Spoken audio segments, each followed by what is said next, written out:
이번 영상을 끝까지 본 사람과 그렇지 않은 사람의 차이는 이번 불장의 마지막 저점을 잡은 사람과 이 기회를 놓친 사람으로 나뉘게 될 겁니다.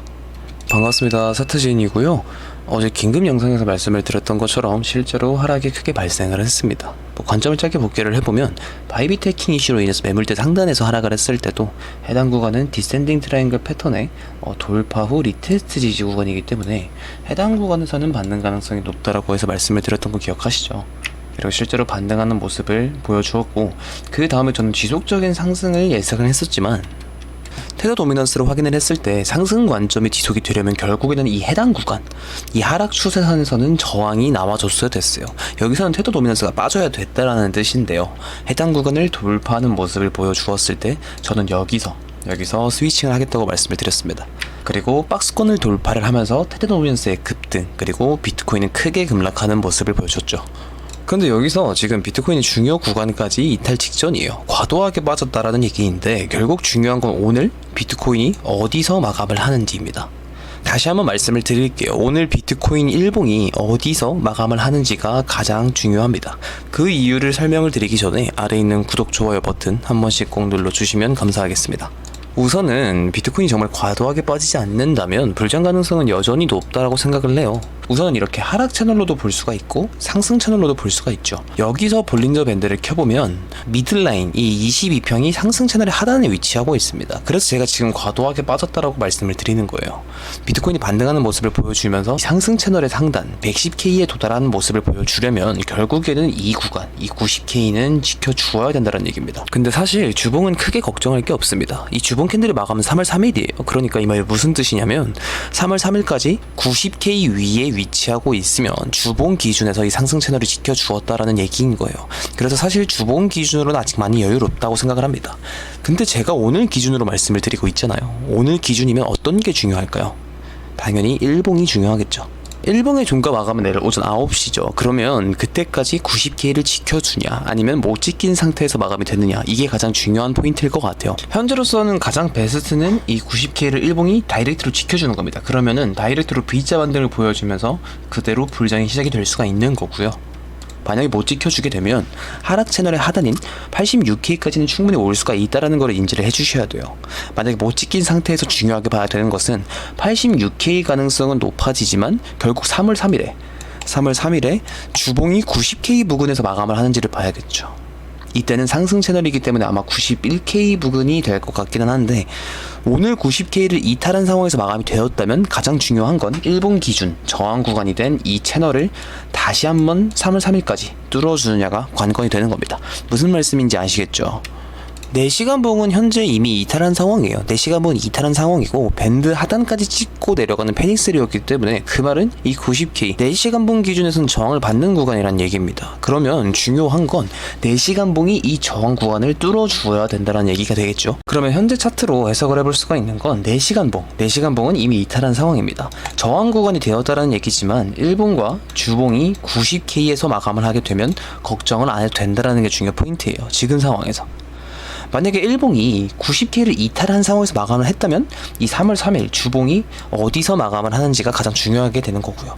그래서 아마 이런 기준점이 없다면 여기는 무서워서 사람들이 매수를 못할 겁니다. 많은 사람들이. 근데 제가 항상 말씀을 드리죠. 이런 기준점이 있으면 어떻게 생각을 해볼 수가 있겠어요. 당연히 이 구간을 지켜주기만 하면 여기가 다음 불장으로 가는 최저점이 될 수가 있다는 얘기인 거예요.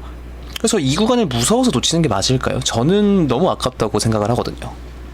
저는 개인적으로 좀 너무 답답하다고 느끼는 게, 많은 사람들이 공포에 매수하라는 말은 알고 있어요. 공포에 매수를 해야 돈을 번다는 건 대부분이 다 알고 있는 사실이지만 못합니다. 왜? 근거가 없기 때문에. 여기가 바닥인지 아닌지 근거가 없어서 그런 거예요. 그런데 이런 근거들이 생긴다면 여기는 오히려 바닥 잡기의 기회를 볼 수 있는 구간이라는 걸 알 수가 있죠. 작년 차트를 한번 볼게요. 작년 차트를 보게 되면 이때도 하락 채널이 이렇게 진행이 되고 있었어요. 그래서 많은 사람들이 이때 정말 크게 빠지니까 사람들이 하락장에 오는 거 아니냐고 정말 많이 걱정을 했었거든요. 근데 지금 어디서 반등을 했죠? 볼린저 밴드 22평 지지 구간, 그리고 채널의 하단 지지 구간, 그러니까 두 개의 지지 구간이 겹치는 구간에서 반등을 했습니다. 지금도 똑같아요. 보면 채널의 하단과 볼린저 밴드 22평 구간. 근데 지금 약간 이탈한 상황이잖아요. 그래서 제가 지금 조금 과도하게 빠졌다고 얘기를 하는 거고, 주봉 마감일이 언제예요? 3월 3일이죠.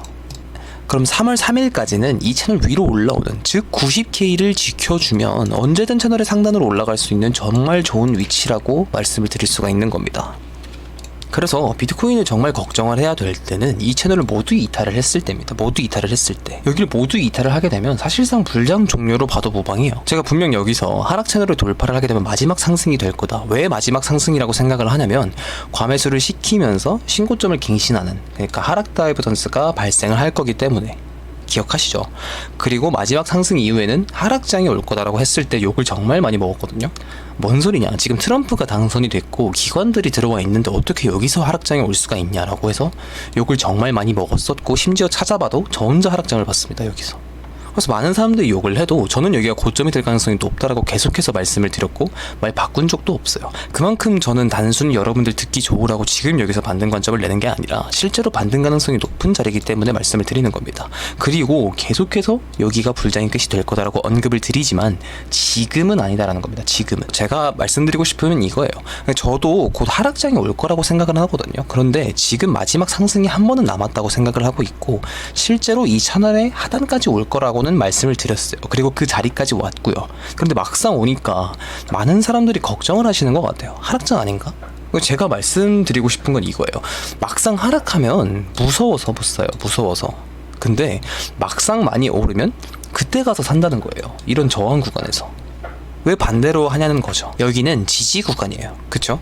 지지 구간은 말 그대로 반등 가능성이 높은 구간이에요. 그럼 반대로 여기는 저항 구간입니다. 저항 구간은 말 그대로 하락 가능성이 높은 구간이에요. 그런데 이때는 무서워서 못 사고 계속 고민하다가 이때 가서 산다는 거예요. 여기는 저항 구간이잖아요. 여기서 사면 5대5 확률도 아니고 여기 뚫을 확률은 20%도 안 된다고 봅니다, 저는. 그런데 여기는 무섭고 여기서 산다? 그럼 확률적으로 이길 수가 없는 싸움인 거예요. 그럼 이 시장에서 얻어갈 수 있는 게 아무것도 없다라는 겁니다. 왜 비싸게 사서 싸게 파냐 이거죠. 그래서 제가 이런 기준점을 꼭 가져야 된다라고 말씀을 드리는 거예요. 저도 이 기준점을 가지고 관점을 내고 있는 거고, 이 지지 구간이 뚫린다면 모든 포지션을 손절로 마무리를 할 거고 롱 포지션은 아마 진입 안 할 겁니다. 하지만 그 전에 최저점이 될 수 있는 좋은 자리이니까 여러분들께 말씀을 드리고 있는 거고요.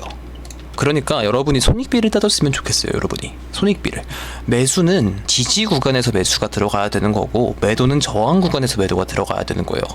그래서 제가 모두가 상승을 보고 있는 이때는 저항 구간이고 하락 근거들이 너무 많기 때문에 하락 관점을 냈던 거고요. 지금은 지지 구간이기 때문에 여기서 반등을 하게 되면 손익비가 너무 좋잖아요. 여기는 이탈을 짧게 손절하면 되는 거고, 지지받으면 다음 불장을 가져올 수가 있는 거고. 그쵸?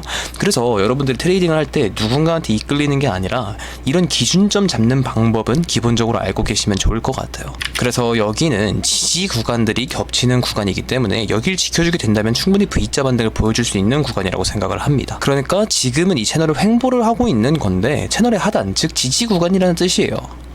보면 이 지지 구간들은 계속해서 지켜줬잖아요. 그리고 나서 채널의 상단으로 갔고, 여기도 똑같다는 겁니다. 그런데 만약 이 자리를 이탈을 했다라고 하면 그때는 로스가 나가야 되는 거고, 이해가 되셨을 거라고 생각을 합니다. 결국 지금 자리를 지켜주는 게 중요하다. 이 자리를 지켜주는 이상은 아직은 시즌 종료가 아니다 라고 말씀을 드리고 싶습니다.